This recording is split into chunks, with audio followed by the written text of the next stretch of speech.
What's up, everybody? Eric here with another EWE Reviews. Today we're going to be talking about Indiana Jones and the Dial of Destiny. Before we get into that, please like the video, subscribe to the channel, let me know what you thought about the video today. This will be a spoiler-free review, though I'll be honest, you might need spoilers in order to really get what this movie's about, but we'll see if I make another video about that, because I might need to vent like I did with Avatar 2, so yeah, that already tells you a little bit about this movie. But yeah, let's get started. So, title of the film, of course, is Indiana Jones and the Dial of Destiny. It is an action-adventure film released on June 30th, 2023. The director is James Mangold. The cast includes Harrison Ford, Phoebe Waller-Bridge, Mads Mikkelsen, Toby Jones, and Boyd Holbrook. And the movie has a runtime of 154 minutes. I watched this in Dolby format. And just if you're wondering, there is no scene after the credits roll. Once the credits roll, you're free to leave.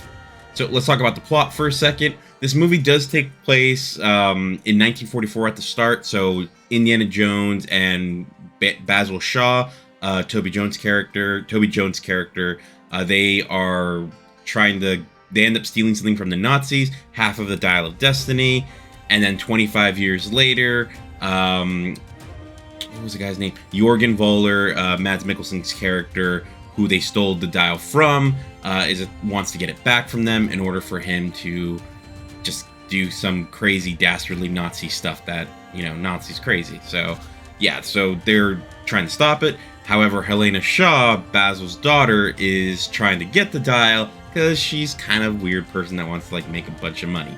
So then her and Indy need to stop the Nazis. I mean, that's basically the premise of the movie. I'm not sure, you can get all that from the trailer, but I'm not gonna say in this what the dial actually does. I mean, maybe they say it in the trailer, I don't know. It's very dumb. Alright, so let's move on to my thoughts on the movie, and oh boy. Alright, so for this one, my thoughts on the movie, instead of doing this, the bad first, then the good, let's do the good first, just because there's less of that compared to the bad. So first off with the good, the action sequences I thought were a lot of fun. I enjoyed them. But there are some problems in the fact that's it's just the action part of this movie. I already expect the action in this to be good, so what can you give me that I haven't seen before? So I was kind of hoping that the other parts of the movie were going to be up to that standard. But the action is fun. They have some cool sequences. Not as much as some of the other Indiana Jones movies. I think the other ones have bigger scale fights. These are a lot smaller in my opinion. Some of the comedy in the movie can be funny. You'll find yourself laughing at something dumb that they do, so that's cool as well. And there's some callbacks to the older indie movies, which I really enjoyed. Though the one that gets references the most is the fourth one, but for reasons once you watch the movie, you'll understand why. Let me see if there's anything else that I considered good. Nope, can't think of anything else. Alright, so let's move on now. Oh, Harrison Ford does a great job. His performance was good, even though the material they gave him wasn't great. His performance, I thought, was really good. But it's one of those, it was a crappy script, though. So let's move on to the bad. So first off, the movie is very depressing because of this version of Indiana Jones. I think Harrison Ford did well with the material he was given, but I don't think the material was that well scripted. This Indiana Jones is very sad, depressed. Everyone's all excited about the moon landing because it's 1969, and he's kind of well, we haven't even explored all of Earth and stuff like that. So he's all depressed, feeling oh, everyone's moving on to the new fad. Now the stuff he was into is no longer the really cool thing. Remember, he was everyone loved him in the other movies. Now he's the guy that's oh, you're in the back seat now. And I'd never seen Phoebe Waller-Bridge in anything before, so this was my first exposure to her. I don't think she's a bad actress, but I think the script made her very unlikable. And I don't think that's her fault. I just think it was a bad script. The way that they wrote her, she was very smug and unlikable. And comparing her to oh, you see Indy, and Indy has these moments where you really like him. I just didn't feel the same for her. I didn't like her. I was just get her off my screen. Another bad thing is if you like the fourth movie, which I wasn't a big fan of the fourth movie, but I did like that he at least got a happy ending. The happy ending's gone, so I don't know, this movie's already in a sad point, and it's just you guys couldn't have kept the goodness from that one going into this one. It just felt like they were trying to kind of reboot, but not really. It just didn't work. This movie never gave me a reason to understand why it was made. So like the fourth movie, my big issue was the aliens to me felt out of place or what they were doing compared to the other movies. And here, what ends up happening in the end also felt a little out of place. Though I will give them credit when they do this thing, they do go all in. So I'll give them credit for that. When you eventually do get your moment, they just went, screw it. You know, we're not going to half-ass this. We're going to go full to it. So I'll give them credit. Did I still like what they did? No, but I get why they did it. But yeah, the story, I was very bored with it. It was weird. So I did something in this movie that I rarely do. I got really bored and I took out my phone and I was just like checking stuff on my phone because I was just like, this isn't interesting. I feel like, again, it's a long movie too. So it's like, if you're going to make a long movie, give me a reason to enjoy this long movie. People saying, oh, you need to set up the characters, you know, stuff. You got to remember that Raiders of the Lost Ark's only like an hour and 45 minutes. I think it's even less than that. So you don't tell me that you need to make a very long movie when Raiders wasn't that long and it gave me a complete story. I don't think this movie needed to be as long as it was. Another thing about this is... yeah, like, I wish I cared more.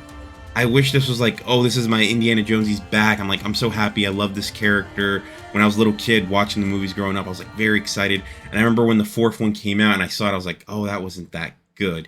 However, I never thought that 4, I didn't think was necessarily bad. I just think it wasn't the Indiana Jones movie I wanted. I'd always consider it like mediocre. So like to me, that's like a 5, and on its best days, it's okay. This, on the other hand, it just didn't feel like that to me. Once I get to my score, you'll see what that is, but I wasn't really enjoying it. I didn't get why they did things, and I kind of realized one thing while watching. It's like, this isn't a Spielberg-Lucas movie. They're the ones that made that character. Yes, Harrison Ford is the one that acts it, but like even right now that we're seeing with the writer's strike, the writers are the ones that create the character, and the actor then interprets what the writers made. I didn't feel like what they made for Harrison Ford, I don't think it really... He was only able to work off what he was given. And I don't think he was given something that he could really do much with. So, for that reason, yeah, it didn't work for me as a movie. I wish I could tell you that it was fun, but it wasn't. I'm hoping for other people it is, but just for me, it just wasn't there. I wish I could say more about this movie, but a lot of that would require me to go into spoilers, and this is a spoiler-free review. But yeah, let's move on now to my score. I'm giving this a 4 out of 10 for bad. I just couldn't find a reason for me to like this movie. There's some cool stuff in there, but it's not enough of the cool stuff, and I just keep reminded of the bad stuff. And it's just like, this just didn't need to be there. There's moments where, I guess one thing to say is like, there's a character that's in this movie where he's supposed to be an old friend of Indy. We've never seen him before, so I was just like, why did you grab this other actor for it when you could have just like, this would have been a scene where like, oh, you know, you could have just grabbed Short Round and switched them in there, right? And that would have been a cool nod to the old Indy fans of like, oh, Short Round's in it. But they don't even have Short Round in it. So it's like, it didn't, and I mean, granted, when this movie was filmed, the actor still hadn't gotten his Oscar. But even then, you should have been thinking of, oh, maybe we can do stuff like that. So a lot of things in this movie just didn't make sense to me. I wish they did, and I wish I could recommend this movie to you, but I can't. I would say if you're going to watch this, maybe when it's on Disney Plus, and even then I'd say you're better off watching something else. So yeah, that's in my review of this movie, guys. I wish I could tell you that it was good. I didn't feel that way at all. And maybe you will like, remember, a lot of this is just my opinion, your opinion, but I'm just telling you from my point of view, I didn't like this. I'd rather not watch it again. I almost walked out after the first hour because I was just like, this isn't Indiana Jones, this is something else. But yeah, guys, that's my thoughts on the movie. The next review is going to be Joyride for next week. I still have to get some series reviews out. I'll be getting those out soon. It's going to be for Secret Invasion and Star Trek Strange New Worlds. Bear with me just because there's a lot of stuff going on right now. But those will be out. I'm going to be doing every episode, to do a review for it. I might shorten them compared to my other series reviews, but we'll get there. I'll see how it goes. I still haven't filmed them yet. Alright guys, thanks for watching. Please like and subscribe. Let me know what you thought in the comments down below. I'm very curious, did you like this movie? Because I didn't. So yeah, I would really like to know your opinion, guys. Alright, talk to you later. Bye.